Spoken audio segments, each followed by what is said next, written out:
Okay, so you want to own a Mongol tavern.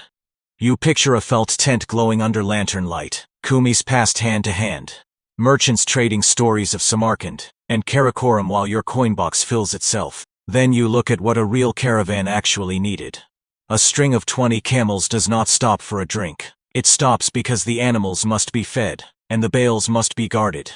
That is the part the romantic version leaves out. Someone has to buy the fodder, patch the wall, and still be standing when the next caravan is a week late. We're going behind the gate and into the ledger. We'll open a caravanserai on a Silk Road route under the Pax Mongolica, follow the silver in and out, and see whether the keeper could become rich. First, the name is slightly wrong.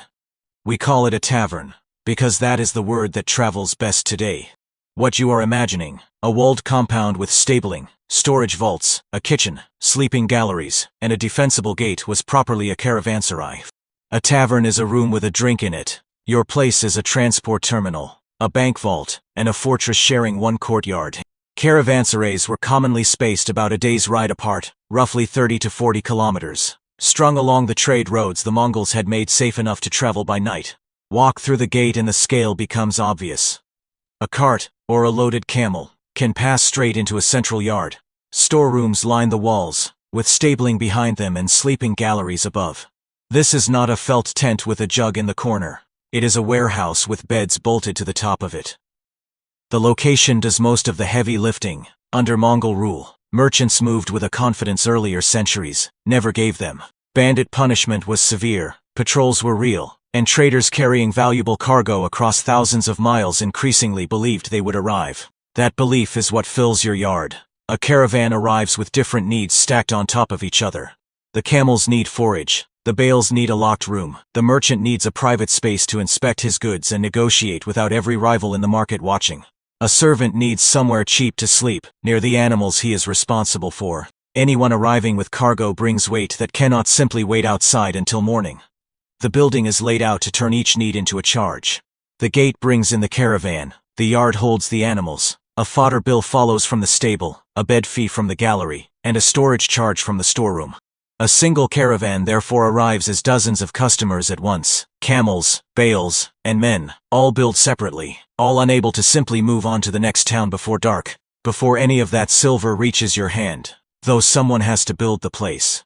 A stone caravanserai of this size represented a serious capital outlay, walls thick enough to matter, a gatehouse, cisterns, storage vaults built to be fireproof and theft-resistant. Convert that into ordinary labor, the way any large medieval or early modern building has to be understood, and you are looking at years of a skilled mason's wages sunk into stone before a single camel is stabled. Fortunately, that construction bill is probably not yours. These compounds were frequently endowed by a local ruler, a wealthy merchant, seeking religious merit, or a charitable trust, precisely because the road needed them and no single innkeeper could easily finance one alone. You come in as the operator, renting the right to run trade through walls, somebody else paid to raise. That helps. It does not mean you open cheaply. Chambers need bedding, felt, and lamps, plus spares for everything torn, stolen, or worn thin by strangers passing in the night. Fodder, rope, tack, and troughs fill the stable. The storerooms need locks, seals, and a keeper, who can be trusted with another man's silk. Then comes opening stock. Grain, fermented mare's milk, dried meat, salt, oil, and enough fodder to feed animals that cannot simply skip a meal because the price feels steep that week. Some of it will spoil. Some will feed your own household. The rest will quietly leave in a servant's sleeve or a traveler's saddlebag. You also need silver that does nothing except sit there until something goes wrong. A merchant asking to settle after he sells his goods downroad. A supplier who will not unload without payment first. On paper you can be profitable and still be unable to buy tomorrow's barley. Here is the detail the fantasy always skips. Not every traveler at your gate is paying. Mongol couriers and officials carried a paisa, a metal tablet granting free horses, food, and lodging anywhere along the relay network. That system, the yam, was built for the state, not for you. If your caravanserai sits near an official relay post, you may be obligated to feed and shelter paisa holders at your own cost. No charge, no negotiation. Free lodging sounds harmless, until you realize it is a tax, paid in silver you never see again. The keeper who confuses paisa travelers with paying merchants is the keeper who goes broke fastest. Your money is made from the caravans, not from the couriers. By this point you have construction obligations passed down as rent, a labor-heavy household, perishable stock, and guests who occasionally leave with pieces of the business. It sounds dreadful. The reason people still wanted to run these compounds is that the revenue was far broader than fodder and beds. Start with storage. Merchants need a locked room, a sealed vault, or simply a guarded corner where silk stays dry and nobody wanders off with it. You already own the walls and the gate, so security becomes something you can sell, and cargo storage often out-earns the room upstairs. Fodder itself follows, sold in bulk to animals too hungry to bargain for a better price, in the next town. A camel eats regardless of the exchange rate. Add brokerage, merchants moving between civilizations that do not share a language, a currency, or a legal system needed somewhere neutral to inspect goods, agree terms, and be believed later if a dispute arose. You provide the table, the scale, and the reputation. Add credit. Under Mongol policy, merchants often received tax exemptions and state backing through partnership arrangements, known as ortuk, meaning more silver moved through the system with fewer official deductions along the way.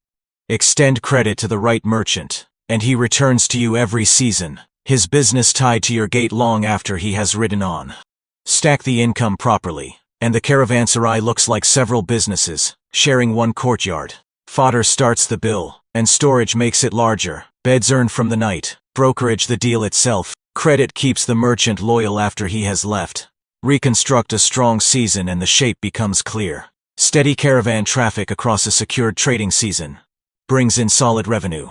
Subtract fodder and provisions, the endowment's rent share, repairs, spoilage, and the silent tax of paisa travelers, and a caravanserai keeper could still clear a genuine surplus. Several years of an ordinary laborer's income pressed into one good trading season. That surplus is what lets some keepers move beyond fodder entirely, buying into caravans as silent partners, lending to merchants who needed capital before a journey, eventually becoming financiers themselves, rather than innkeepers who happen to be near a road. Then the road goes quiet. Trade along these routes depended on a peace that was never guaranteed forever. War between khanates could close a route overnight. And in the 14th century, the same roads that carried silk and silver also carried plague, moving caravan to caravan, caravanserai to caravanserai, faster than any army had managed. A route that had made a keeper rich for 20 years could empty within a single season. And unlike a bad harvest, this kind of collapse did not recover by spring. Fixed costs do not care why the yard is empty. The vault still needs a keeper. The walls still need repair. Silver you lent to merchants, who never returned, does not collect itself. So who got rich? Rarely the keeper who simply sold the best fodder. The strongest operators use the caravanserai as a foothold into something larger, lending capital to caravans as an ortok partner, brokering deals between merchants who would never otherwise have trusted each other, moving surplus silver into goods that did not depend on tonight's occupancy.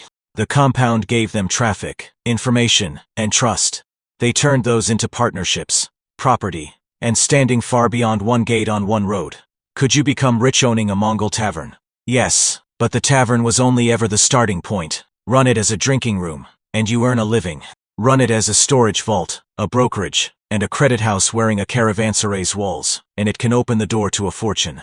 Misjudge the paisa travelers, the fodder price, or a merchant's credit, and your name survives only as an unpaid balance in someone else's account. You thought you were opening a tavern.